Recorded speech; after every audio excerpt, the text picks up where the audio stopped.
네, 안녕하세요. 오늘도 저희 영화계를 들어주신 분 여러분들께 감사를 드립니다. 오늘도 제 왼편에 있는 명주. 예, 7일 7극장 다녀온 이명주입니다. 7일 동안 7극장 다녀왔어? 예. 대단하네. 투어를 했어요. 서울 투어 했어요. 서울 투어. 그리고 제 오른편에 앉아있는 스미스. 예, 안녕하세요. 그리고 저 허효식입니다. 저희 영화계가 지난주까지 44회였고 이번 주가 45회 그리고 다음 주에 46회인데 굉장히 특별한 날입니다. 빰빠밤빠밤빰빠밤빰빰빰빰빰빰 Congratulations. 이거 벌써 하면 안 되는데? 망할 수도 있어. 그럼 다음 깨졌어? 품 깨졌어? 다음 주에 저희가 드디어 1주년을 맞이합니다. 그래서 저희 나름대로 이벤트를 좀 준비를 했습니다. 저희 팟빵 영화계 페이지에 오셔서 댓글을 달아주시는 분들께 저희 나름대로 준비하고 있는 추첨해서 랜덤으로 갖다가 뽑아드리죠. 네, 아주 푸짐한 상품이 있습니다. 예. 영화 관련된 상품이 있을 수도 있고 문화 관련된 상품이 있을 수도 있고 문화에 관련된 뭐 상품권은 아니겠죠? 설마? 벌써 다 플러스에서 얘기를 해버렸는데 뭐. 그 정도로 넘어갑시다. 예. 그래서 저희 영화계 방송을 여태까지 들으시면서 축하 메시지라든지 인상 깊게 보셨던 영화편이라든지 하고 싶은 이야기 뭐든 좋습니다. 나이가 어떻게 되냐, 얼마나 뚱뚱하냐 그런 것도 좋습니다. 사진 보셨으니까 알 거예요. 웬만하면 이것저것 하여튼 아무거나 좋으니까. 그리고 저희가 1주년 맞이해서 또 1주년 인터뷰도 하거든요. 맞아. 어쩌다 보니까 이제 1주년 인터뷰가 돼버렸긴 했는데 토익은 어디? 말이에요?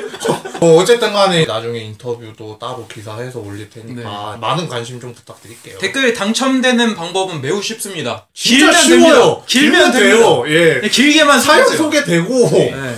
웬만하면 길면 돼요. 길게만 써주시면. 예전에는 영화 제목 그냥 이것만 적어주세요 해도 저희가 당첨을 시켜줬단 말이에요. 웬만하면은. 그러니까 많은 분들의 참여와 관심 부탁드리겠습니다. 많은 뭐 물론 촌철살인이면은 양에 관계없이 뽑을 수도 있어요. 발음 좀 고치세요 뭐 이런 거. 뭐 하여튼 그런 왜 것도 그따위로 얘기해요? 짧지만 뼈가 있는 그런 것도 괜찮습니다. 예, 괜찮습니다. 예. 좋습니다. 하여튼 저희 다음 주 1주년을 맞아서 댓글을 달아주신 분들께 저희가 아주 준비한 푸짐한 상품을 드리도록 하겠습니다. 그리고 댓글을 또 달아주신 분들이 있어서 잠깐 소개를 드리겠습니다. 주영신님께서 그 시절 우리가 좋아했던 소녀 편을 다뤄달라고 말씀해 주셨는데 우리가 아직 로맨틱 장르의 영화를 다룬 적이 없죠? 어바웃 타임 한번 했잖아요. 네, 그러네요. 그때 망해서. 아니 망한 게 아니라 그때 게스트분이 있어서 우리 마음대로 쥐락펴락 못했기 때문에 두 번째 방문했을 때 편을 들어보시면은 격하게 했던 거를 아실 수 있을 겁니다. 명주가 아주 저희가 꼭 다뤄보도록 하겠습니다. 저희가 로맨틱 장르를 다뤄본 적이 없어서 서툴 수도 있겠지만 많이 다루지는 않아서. 그리고 마과장님께서 비슷한 영화로 청설 영화도 추천하신다고 하셨는데 네, 일단 한번 보고 살펴보도록 하겠습니다. 주영신님 말고도 똘추자식 크 분이 달아주셨는데 베테랑에 대해서 이야기를 해주셨어요. 류승환 감독님에 대한 이야기랑 베테랑에 대해서 어떻게 생각하시는지에 대해서 얘기해줬는데 의견 매우 감사합니다. 오히려 댓글이 명주보다 논리적인 것 같은? 네. 친구 둘이서 아주 낄낄대면서 야 너보다 낫다 그러더라고요. 저보다. 뭘 언제 그랬어? 언젠가 지원해지마. 지금 장난친 건데. 부풀려서 얘기를 해야지. 야 편집해라 이것도. 잘하라 그냥. 하여튼 똘추자신님 말대로 저도 자신의 응어리를 보여줄 수 있는 얘기야. 작품을 만들어주셨으면 생각하고 또 지하장커 영화랑 빈센트 갈로 영화랑 샤오시엔 영화 허우 샤오시엔 감독 유명하죠. 세 감독의 작품을 말씀해 주셨는데 저는 사실 본 적이 없는 영화들이라서 진짜 그런데 이분한테는 죄송한데 제가 세 편을 처음에 보고 다 잤거든요. 그래서 제가 따로 댓글을 안 달았어요. 지금 방송하면서 얘기를 드리려고 그랬는데 물론 다 좋은 작품이긴 한데 내가 정적인 거를 좀 세 작품 다 정적인 거예요? 예, 물론 OST 좋은 게 많거든. 근데 내가 생각하기엔 좀 정적이었어. 춤추고 뭐 그런 거 있어도 아마 명주가 다루진 않을 것 같네요. 네, 제가 다루지는 않을 것 같아요. 죄송해요. 네, 말씀해 주셨으니까 순서대로 저희가 다룰 때 상의해서 다루도록 하겠습니다. 최근에 댓글 다시는 분들 보면은 축구 쪽에서 넘어오시는 분이 많은 것 같아요. 뭐 언중유골도 이게 제가 사커라인에서 쓰는 닉네임이거든요. 그리고 주영씨는 뭐 박주영이죠. 아마 제가 진행하는 축구 팟캐스트를 들으시면서 여기까지 오시게 되고 이런 것 같은데 다행이다. 축구도 들으시면서 영화도 많이 보시고 같이 얘기했으면 좋겠습니다. 제가 그 캐스트에다가도 저기 댓글 좀 받아 남기려고. 저 스미스가 저 가면 뒤에 뭔가 숨겨져 있다 막 그러면서 정체를 밝혀야 된다 그러면서 내가 좀 쓰려고요. 안돼 우리 동정업계 건드리지 말라고. 우리 진짜 망하는 수가 있어. 동정업계였어? 동정업계지 뭘. 거기다 빨대 꽂고 있는데 지금. 여긴 대기업이야 비하면. 하청업체구나. 하청업체. 우리는 아주 기생하고 있다고 저 대기업을. 자, 이 정도까지만 얘기하고. 자, 오늘 저희가 다룰 영화, 따끈따끈한 영화죠. 더 랍스터입니다. 예. 일단 영화를 고르는 우리 스미스의 얘기를 좀 들었으면 일단 좋겠는데요. 한번 들어보죠. 사실 영화를 고르기 전에 영화를 미리 보진 않았고요. 평이 좋다고 하니까 이번에 다루는 김에 보면서 얘기하면 좋겠다는 생각을 했는데 실제로 본 거는 금요일이고요. 뭐 저는 그럭저럭 만족하면서 봤는데 다른 사람들은 어떤지 모르겠어요. 흥행 쪽을 보니까 일단 제작비는 400만 달러가 들었고 전체 흥행으로는 지금 지난주 기준으로 270만 달러 그리고 한국 기준으로는 지금 2만 8천 명이 봤는데 아마 오늘 3만 명이 넘을 것 같아요. 그리고 로튼토마토에서는 팬 평점은 97%가 호 그리고 3.8점 그리고 비평가는 91%가 호 평균은 3.75점 호감을 표시한 사람에 비해서 평점은 그렇게 높진 않은데 이거는 보기에 괜찮은데 아주 대작은 아니다 라는 평가가 좀 대세다라는 얘기를 할 수 있겠죠. 그렇죠. 네, 그 외에 왓챠에선 3.9점이 평균이고 네이버는 팬은 8.36 평론가는 7.64 뭐 이 정도 나왔어요. 그냥 무난무난하게. 그리고 수상 정보를 알려드리면 좀 화려한데 지금 일단 깐에서 심사위원상하고 강아지 종려상, 퀴어 종려상 이렇게 받고 왔어요. 이 강아지 종려상이 뭐냐면 등장하는 동물이 인상적인 영화에 주는 상이에요. 그래서 이 영화 같은 경우는 개가 좀 중요한 역할을 하죠. 개 이외에도 동물들의 역할이 좀 크고 그래서 강아지 종려상을 받았습니다. 되게 특이하네. 퀴어 종려상은 말 그대로 퀴어를 집중적으로 다룬 영화에 주는 상. 퀴어라고 하면은 보통 LGBT라고 하죠. 그 게이라든지 레즈비언이라든지 아니면 트랜스젠더 뭐 이런 성적 소수자에 해당하는 그런 용어인데 그런 소재를 가지고 만든 영화들에 주는 상입니다. 그리고 이외에 2015년 유럽 영화제 5개 부문에 올라갔는데 작품상, 각본상, 감독상, 남우주연상, 의상상 이렇게 올라가 있고 이 중에 의상상은 수상이 결정돼 있습니다. 그리고 겐크 영화제에서 음향상을 받았고 영국 독립영화상에서 7개 부분 작품상, 감독상, 남우주연상, 여우조연상, 남우조연상, 촬영상, 제작상 이렇게 올라가 있습니다. 굉장히 화려하네요. 얘는 금요일날 봤다고 그러는데 나는 개봉 이틀 전에 시사회를 해서 시사회로 봤는데 내가 그런 선입견이 있어요. 국제영화제에서 상을 탄 거면은 저번에 다루었었던 4개월 3주 그리고 2일 같은 경우에도 지루한 부분도 없잖아 있다라고 얘기를 했는데 이거 같은 경우에도 내가 포스터만 딱 보고서는 갈대밭에 남녀 2명이서 손을 잡고 나가는 사진이 찍힌 포스터였단 말이야. 그래서 내가 이걸 보면서 아 이거 피난민이 뭐 탈출해가지고 뭐 그런 건가? 막 그러고서는 생각을 했었다가 랍스터라는 제목을 썼을까 그런 생각도 했었는데 다 끝마치고 나왔을 때는 이거 작품이 국제영화제에서 상을 받은 작품이 이렇게 지루하지도 않고 병마처럼 나갈 수도 있구나라는 그런 느낌을 확 받아가지고 나는 괜찮았어. 엄청 괜찮게 봤던 것 같아. 네, 그러면은 수상 정보에 대해서 이 정도 얘기하고 감독에 대해서 얘기를 하도록 하겠습니다. 요르고스 란티모스 감독인데요.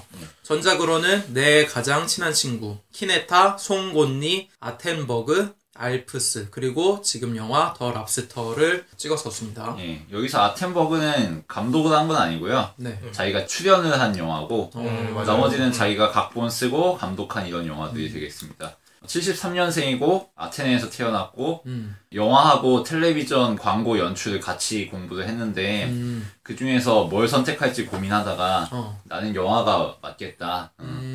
텔레비전 광고 쪽이 좀 더 상업적이긴 하지만 영화가 맞다라고 생각하고 영화를 선택했다고 해요. 그런 식으로. 내가 영화 보면서 이 장면은 영화랑 크게 상관이 없는데 화면 잘 찍었다 이런 느낌을 받았거든? 화면은 되게 잘 광고를 찍었어. 공부해서 좀 그런 게 느껴졌구만. 뮤직비디오 같은 느낌도 살짝 나는 부분이 있었어가지고. 그래서 첫 번째 장편이 키네타인데 2005년에 나왔고 토론토나 베를린 국제영화제 이런 등지의 유수 영화제에서 상영되면서 좀 이름을 얻었고 두 번째 작품인 송곳니가 이 커리어의 중요한 작품인데 맞아요. 이 영화 같은 경우는 칸에서 심사위원상을 또 수상했었고 영화 내용을 대충 말씀드리면은 한 가정이 소재가 되고 폐쇄적이고 억압적인 환경 속에 있고 그 사이에서 일남 이녀 아들 한 명과 딸 두 명이 어떤 식으로 성장하는가 보여주는 이런 작품인데 부조리극에 가까운 느낌이 있고요. 상당히 인상적인 작품입니다. 이 작품이 2009년에 나왔고 이 시점을 계기로 그리스 뉴웨이브라는 말이 등장했어요. 그래서 요르고스 란티모스의 이 송곳니를 계기로 해서 그리스 영화에 사람들이 주목하게 됐고 그걸 계기로 많은 그리스의 독립영화 제작자들이 주목을 받기 시작했죠. 그리스의 뉴웨이브를 따로 지칭해서 기묘한 뉴웨이브? 이렇게 얘기를 한다고 해요. 왜냐하면은 굉장히 미니멀하고 저예산이고 그리고 형식적으로 부조리해 보이고 합리적으로 납득이 안 되는 이런 영화들을 내놓고 있어서 기묘한 뉴웨이브라는 별칭을 붙였다고 해요. 송곳니 이야기 나와서 그런데 더 랍스터에서 차가운 여자로 나오는 그분이 거기서도 나왔지. 예, 그분이 거기서도 나와요. 아겔리키 파프리아. 나는 그런데 내용은 지금 생각이 잘 안 나거든. 그때 당시에 내가 봤었던 게 우리나라에서 개봉했을 때는 영화제 쪽에서 우리도 개봉을 했었을 거야, 내 기억으로는. 그때 당시에 눈빛이 너무 매서워가지고 이 영화에서도 되게 차갑게 나오잖아. 그때 눈빛 그대로 가져간 것 같아. 몇 년이 흘러도. 난 그거는 확실히 인상에 팍 꽂히더라고. 뭐 정치적인 은유로 읽을 수도 있고 아니면 가족 제도에 대한 비판으로도 읽을 수 있는 재밌는 작품이었는데 한번 보시면 괜찮을 것 같고요. 네. 아무튼 이 송곳니가 칸에 이제 입상하면서 그리스 영화에 대한 관심이 굉장히 높아졌고 란티모스의 알프스가 후속작인데 그것도 또 베니스 영화제에서 각본상을 받았거든요. 그러면서 비평가들이나 시네필들이 그리스 영화에 꽂힌 거죠. 그리스에 이런 영화가 있구나. 뭐 다른 사람들 것도 한번 볼까? 뭐 이렇게 돼가지고 그리스 영화 전체가 비평계에서 힘을 얻고 있는, 한국으로 치면은 봉준호 살인의 추억 보게 된 사람들이 뭐 이창동도 찾아보고 박찬욱도 찾아보고 그런 거랑 여러 비슷한 거죠. 감독들도 많이 찾아봤구나. 이런 그리스 뉴웨이브에 해당하는 작품으로 란티모스의 작품들 그리고 바비스 막리디스의 엘, 그 외에 여러 작품이 있다고 하니까 한번 검색해 보셔도 괜찮을 것 같아요. 감독에 대해서 얘기를 조금 더 하자면은 네. 이 감독 인터뷰를 제가 좀 몇 개 봤는데 상당히 관점이 뚜렷하더라고요. 그래서 인터뷰 서문에 대놓고 한 얘기가, 나는 뭐 영화제나 축제 이런 데에서 다른 감독들 만나면은 서로 작품에 대해서 덕담하고 뭐 칭찬하고 이렇게 한다. 그리고 나도 거기에 껴가지고 몇 마디 칭찬해주고 이런다. 근데 거기서 자기는 생각하는 게, 이 사람들은 자기 작품 만들고 왜 이렇게 행복할까? 나는 내 작품 보면 약점만 보이고 잘못된 게 보여서 좀 속상하고 이럴 때가 많은데, 그래서 얘네는 뭐 잉마르 베리만이나 아니면은 브뉴엘 같은 그런 작품 낸 것도 아닌 것 같은데 왜 이렇게 자기 작품 얘기하면서 행복해할까? 좀 더 속상해야 되는 거 아닌가? 이런 얘기를 하더라고요. 그리고 더 랍스터는 자기가 처음으로 BGM을 쓴 영화라고 하더라고요. 물론 그 이전에도 뭐 송곳니라든가 다른 영화에서도 영화 세계 내에서 들려오는 음을 배경음악으로 쓴 적은 있는데 외부에서 삽입시켜서 배경음악을 쓴 거는 이번이 처음이라고 합니다. 그리고 배우를 캐스팅할 때 적어도 내 영화 한 편은 본 사람. 그치, 그래야지. 그래야지 당연히 물론 봐야지. 안 봤을 수도 있는데 그럼 보고 와라 이렇게 얘기를 한대요. 그래서 이번에 섭외한 배우들도 다 그렇게 시켰고, 뭐 자기는 물론 유명 배우들이지만 명확한 비전을 가지고 자기 작품에 임하는 걸 원한다, 뭐 이렇게 확실하게 좀 얘기를 하더라고요. 자기 철학이 있네. 자기는 아이러니와 부조리가 맞물리는 작품을 내는 걸 좋아한다면서 그런 식으로 작품에 대한 관점을 좀 밝힌 게 있는데 상당히 흥미로운 감독인 것 같아요. 명망을 얻을 만한 자기 주관이 있는? 아직 이름이 없는 감독이라서 그렇게 배우들한테 요청하기가 쉽지가 않을 텐데, 만약에 우리나라로 치면은 봉준호나 박찬욱이 영화 찍는다 그러면은 오디션 보는 사람들은 다 웬만하면 한 작품 이상 다 봤을 거 아니야. 웬만하면 다 봤겠지. 캐릭터 분석 잔뜩 해가지고 당연하지. 이제 가가지고 라디오스타 보니까 누구는 족발 들고 가가지고 족발 들고 가고 막 암살해서 일본 군인 역할 한다고 일본 프로필 사진 같은 거 프로필 사진 찍고 제복 다 입고 뭐 그런다는데, 이 사람은 그런 입장이 아닌데 그러는 거 보면 자기 철학이 뚜렷하네. 하여튼 요르고스 란티모스 감독 이야기였고요. 배우에 대해서 이야기를 해보도록 하겠습니다. 남자 주인공이죠. 콜린 퍼렐. 전작을 말씀드리면 하트의 전쟁, 마이너리티 리포트, 폼부스, 리크루트, 데어데블, 스와트, 특수기동대, 인터미션, 알렉산더, 킬러들의 도시, 엔드 오브 워, 토탈 리콜, 미스 슐리 등등등이 있었습니다. 네, 이게 다 적은 게 아니고 제가 몇몇 대표작만 적은 건데 그래도 엄청 많아요. 그렇죠. 필모그래피가 엄청 많죠. 아일랜드 배우고, 원래는 이 작품의 주역은 이 사람이 아니고 제이슨 클락으로 내정되어 있었다고 해요. 근데 일정상의 문제로 변경이 됐고 이거에 대해서도 감독이 얘기를 하더라고요. 우리는 당연히 섭외하기 전에 미리 캐릭터를 짜놓긴 하지만 섭외하는 사람에 맞춰서 캐릭터를 좀 변형하긴 했다. 이번에 콜린 파렐 같은 경우가 그런 경우다 라고 얘기를 했는데 이 사람 같은 경우에는 역할을 위해서 지금 17kg를 증량을 했다고. 네 맞아요. 딱 그게 내 생각에는 호아킨 피닉스도 어울렸을 것 같아. 계속 그 느낌 들더라고. 더 비싸지 않았을까? 물론 콜린 파렐도 비싸겠지만. 그치. 그래서 촬영 당시에도 살을 찌우려고 계속 단 거 먹고 아이스크림 먹고 뭐 이랬다고 하는데 얘기를 한 게 살을 찌우면서 자기는 너무 슬펐다고. 이게 순식간에 너무 10대지가 되니까 그치. 지금 내가 아닌 것 같다고. 그래서 너무 슬펐다는 얘기를 했고 딱 급하게 찌운 몸인 게 티가 나는 게 찌웠는데도 몸이 좋아. 이게 좀 몸이 그리고 저 사람은 운동 한 몸이구나 이게 보여. 그냥 원래 그냥 돼지는 아니구나 싶은 느낌. 마취총 쏘는 거 보면. 그래서 영화 끝나자마자 순식간에 또 뺐다고. 지금은 또 얄쌍하더라고요. 그리고 헐리우드에서는 카사노바로 유명하고 배우자는 아멜리아 워너인데 이분도 굉장히 미인입니다. 근데 카사노바라는 거. 여성 편력이 상당히 심하시다는 거. 콜린 퍼렐은 하도 헐리우드 통신에서 너무 많이 나온 인물이라서 기자들도 짜증난데 얘는 왜 이렇게 거론되냐고. 파파라치도 짜증나가지고 찍다가 그만두는 애들도 몇 명 있는데 왜 이혼을 안 해? 뭐 그런 게 좀 있었다고 그러고 예전에는 좀 유명했었던 게 뭐 영화 극 중에서 뭐 성기를 노출한다거나 알렉산더는 뭐 제기를 돌렸으나 알렉산더가 우리나라에서는 어땠을지 모르겠는데 외국에서는 완전 혹평을 얻었더라고 그냥. 그래갖고 좀 몰락하는 경우도 있었는데 제일 인상 깊었던 작품이 폼부스였거든 옛날에. 폼부스 좋지. 혼자서 1인극을 해야 되는 거잖아. 완전 모노드라마처럼 해야 되는 건데 난 그때 커리어에서 정점을 찍지 않았나 그런 생각이 좀 들어. 그때서부터 탄탄대로들 달리기 시작하면서 쭉 이어져 나갔다고 생각을 했는데 요즘에 나오는 토탈리콜이라든가 그런 거를 보면은 엔드 오브 워나 너무 아쉬운 게 많이 걸려. 물론 연기 잘하는 배우라는 건 알겠는데 2%좀 아쉬운? 그런 게 좀 많이 있었다가 이번에 랍스터 보면서 어떤 사람이 리뷰를 적었는데 아니 무슨 콜린 퍼렐이 프링글스 아저씨가 됐다고. 코수염 달려니까 프링글스 아저씨가 왜 저러냐고. 아니 그 옛날에 그 멋있었던 모습 다 어디 갔냐고 막 그랬는데 나는 그냥 푸근해서 보기 좋게 봤어요. 폼부스에서 나온 남자 주인공이 그냥 본인이네. 폼부스에서 진짜 그런 애잖아. 여자 어떻게든 하려고 하다가 몰려가지고 마누라한테 빌고 해가지고 겨우 살아남는 뭐 그런 건데. 나는 리크루트를 너무나도 재밌게 봐가지고 리크루트도 되게 괜찮죠. 대성할 배우라고 생각을 했는데 좀 아쉬웠는데 이번 더 랍스터 영화를 선택한 게 굉장히 의외였어. 이런 영화 안 나온 사람이잖아 원래. 원래 거의 안 나오지. 근데 연기도 나름 잘해가지고 뭔가 좀 개가천선하려고 그러나? 그런 느낌? 이외의 수상 정보는 킬러들의 도시에서 골든글로브 나무주연상 받은 게 좀 대형 수상? 그럼 콜린 퍼렐에 대해서 이 정도 이야기하도록 하고 다음에 여자 배우입니다. 레이첼 와이즈, 바이스, 근시인 여자 히로인 되는 히로인이라고 얘기를 해야 되겠네요. 전작으로는 체인 리액션, 미라 시리즈, 그리고 에너미 앳 더 게이트, 런어웨이, 콘스탄틴, 콘스탄트 가드너, 천년을 흐르는 사랑, 나의 특별한 사랑 이야기, 내부 고발자, 본 레거시, 더 딥 블루시 등등에 나왔었습니다. 이름만 일단 정리하면은 그냥 영어식으로 읽으면 레이첼 와이즈가 맞는데 아버지가 헝가리 계통이라 자기는 바이스로 불리길 원한다 뭐 이런 얘기를 해서 레이첼 바이스로 표기하는 게 일단 표준이긴 한데 그걸 다 할 수는 없으니까 대부분 그냥 레이첼 와이즈라고 표기를 하고요. 남편이 다니엘 크레이그죠.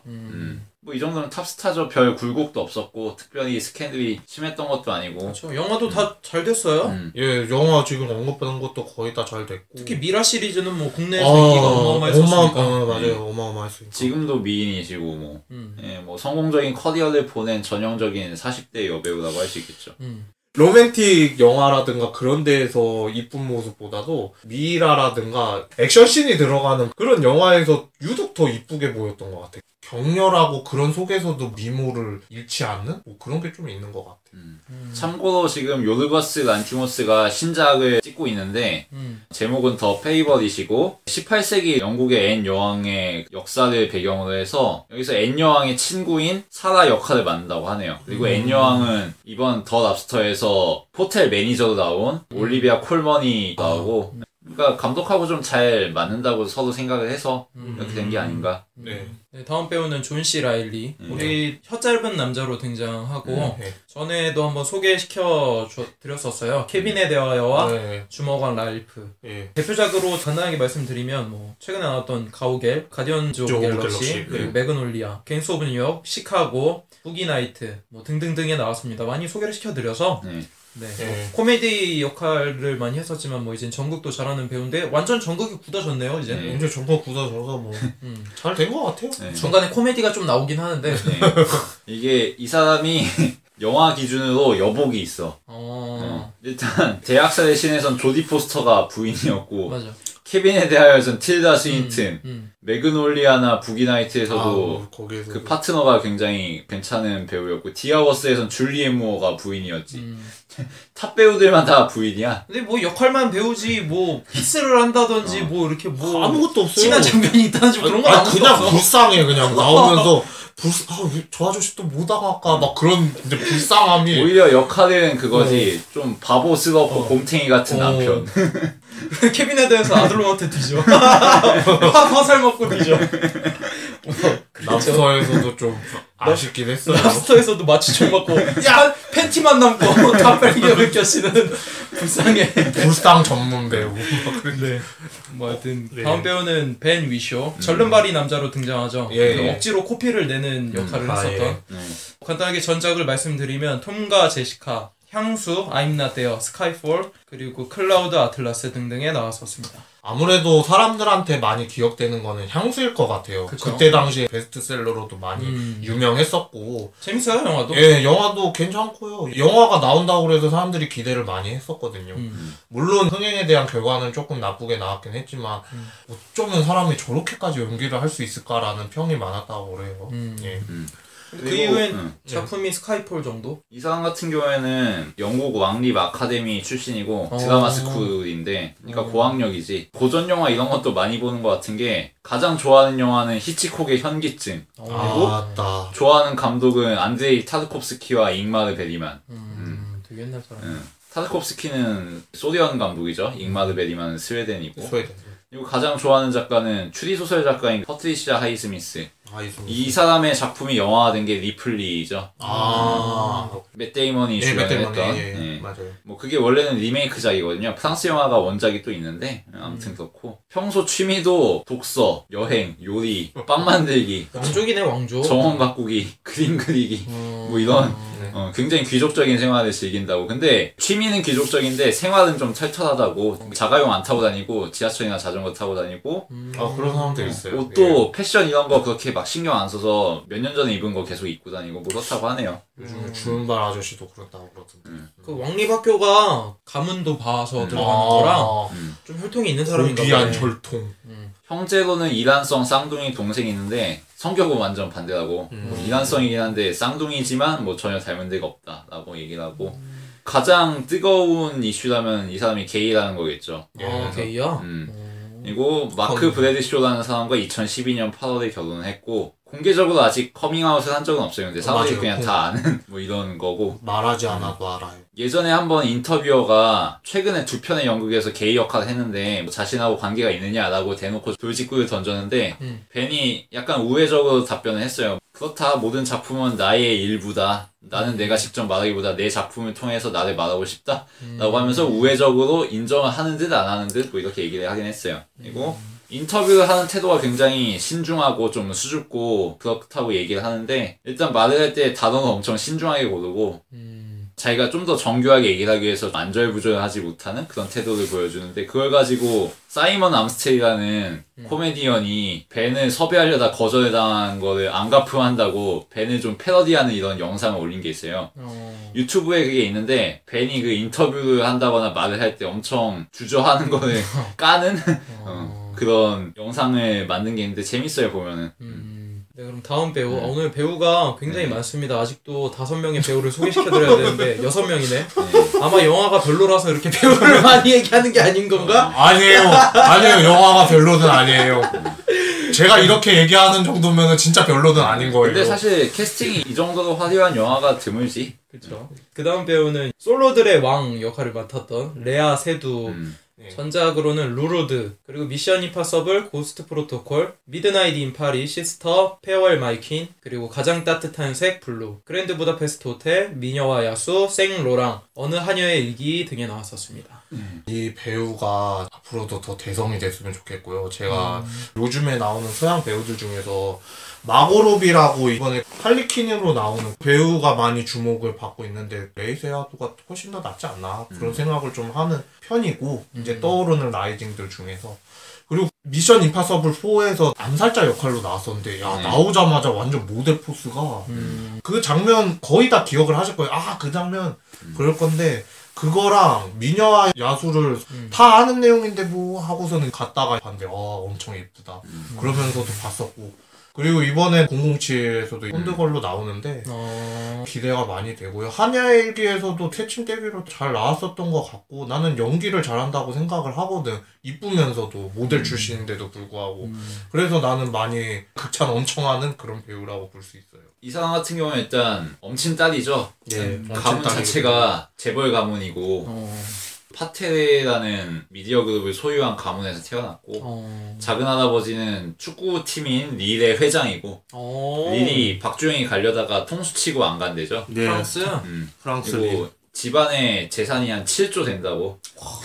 한국으로 치면은 삼성가의 딸. 그런데도 이런 영화 되게 잘 소화하네. 야 오늘 뭐 배경 검색 엄청 했나 보다.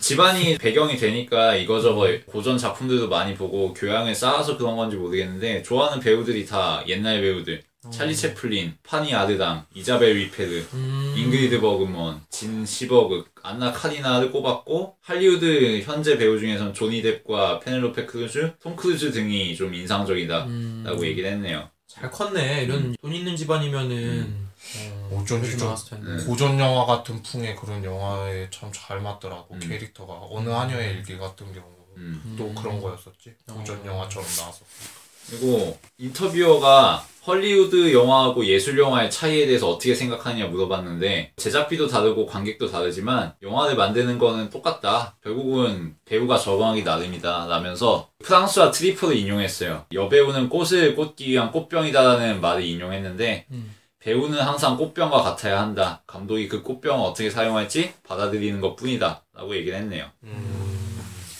그러면서 자신과 함께 가장 따뜻한 색 블루에서 동성 커플 역할을 했던 아델 에그자르코플로스를 굉장히 높게 평가했고 이 둘은 지금 미용사도 똑같다 뭐 이런 얘기도 있었는데 아무튼 우리나라에서도 그 가장 따뜻한 색 블루 같은 경우에 인기가 많았지? 예 인기가 좀 있어서 지금 랍스터랑 인기가 좀 비슷비슷할 거예요. 예.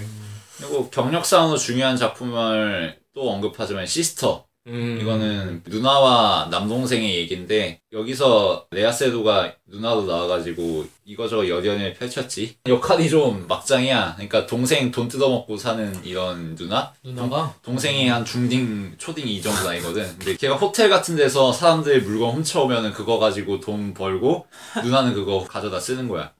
남자 맨날 만나고 다니고. 근데 중요한 반전이 있습니다. 뭐 영화 보시면 재밌을 거예요 좀. 예, 나중에 한번 꼭 한번 찾아서 보세요. 네, 그 다음 배우, 배우가 아직 많아요. 제시카 바든, 코피 흘리는 여자로 나오죠. 전작은 마인드스케이프. 마인드스케이프를 우리나라 관객들이 엄청 기대했었거든. 광고에도 아주 반전이 뭐 끝장날 거라고 막 그렇게 나왔었는데 막 장미꽃에 뭐 포스터에 뭐 그렇게 나왔었는데 나도 그걸 보고 나오면서 좀 실망을 했어서 이 정도까지밖에 안 되나? 마인드스케이프라는 게 그러니까 심리 같은 거를 갖다가 조종해가지고 뭐 어떻게 이제 꾸며내는 그런 일들을 갖다가 나타낸 거였었는데 연기는 괜찮았어요. 연기에서 나무라는 게 아니라 시나리오 상으로 좀 아쉬움이 있었다는 거지 이 배우가 못했다는 건 아니에요. 되게 잘 열연했었고 이 영화 자체 내에서도 그냥 나름의 받침은 잘 해줬었던 것 같아요. 네, 다음 배우는 호텔 매니저로 나왔었던 올리비아 콜먼. 네. 전작은 철의 여인, 디어 한나, 로크 등이 나왔습니다. 네. 아까 말씀드렸듯이 요르고스 란티모스 감독의 신작의 주연으로 내정이 돼 있고 N 여왕으로 나온다고 합니다. 그 다음 배우는 굉장히 냉혹한 여자였죠. 아겔리키 파프리아. 후보니에 나왔었어요. 네. 이 사람은 이미 감독하고 작업을 했고 그때도 인상적인 연기를 해서 이번에도 섭외한 게 아닌가 싶고요. 나름 연기 괜찮지 않았나 싶어요. 이번에 칸 영화제에서도 같이 레드카펫 하는 거 사진 찍은 거 봤는데 무서워? 무서워 그냥. 영화제에서도 사진 찍는데 웃고 있는데 행복한 미소잖아. 그런데 나는 영화 속에 무표정이 계속 생각이 나가지고 그런지 몰라도 캐릭터가 너무 강해? 너무 강렬해가지고 나는 무서웠어 솔직히. 좀 오면서 허리 감싸면서 사람들이랑 같이 포토타임 갔는데 진짜 사이코패스인 줄 알았어. 미투어서. 다음 배우는 메이드 역할을 했었던 아리안 라베드. 비포 미드나잇에 나왔었죠. 네, 이 사람이 감독의 부인입니다. 그리고 아텐버그로 베니스 영화제 여우주연상을 수상한 사람이죠. 근데 이번 영화에서는 좀 수수한 역할이었어요. 남편이 하는 거니까. 그리고 어쌔신 크리드에 출연할 걸로 예정이 되는데 그래요? 네. 어쌔신 크리드 이번에 좀 나왔다고 그러는데 나이도 아직 젊고 제가 알기로는 8사인가? 아직 전성기의 나이고 앞으로 연만 잘 닿으면 대배우로 성장할 가능성이 있지 않나. 뭐 이미 베니스에서 받았으면은 그치. 더 말할 나위 없지만 나레이션이랑 이게 좀 결합되니까 이 여자도 되게 웃기게 나온 것 같아서 나는 그냥 그런 면에 있어서 인상 깊게 본 것 같아요. 자, 다음 배우는 쿠키를 좋아했던 여자로 나왔던 애슐리 젠슨. 어글리 베티에 나왔었고 크리스마스 스타 그리고 히스테리아에 나왔었습니다. 이 사람은 그냥 존 시 라일리랑 비슷한 것 같아. 불쌍한 여자 나온 것 같아가지고 그냥 왠지 그럴 것 같은 거 있잖아. 극이 진행되면서 왠지 그럴 것 같은데 그게 딱 맞아 떨어져 버리는. 그냥 안타까웠어요. 그냥 연기는 무진장 잘하셨는데 퇴장을 일찍 하는 감 없지 않아 있지만 그래도 극을 살려주는 데 있어서는 충분한 역할을 해줬던 분이라고 생각합니다. 오늘 1부 순서는 이 정도로 마치도록 하고 2부에서 본격적으로 영화에 대해서 이야기를 해보도록 하겠습니다. 2부에서 뵙겠습니다.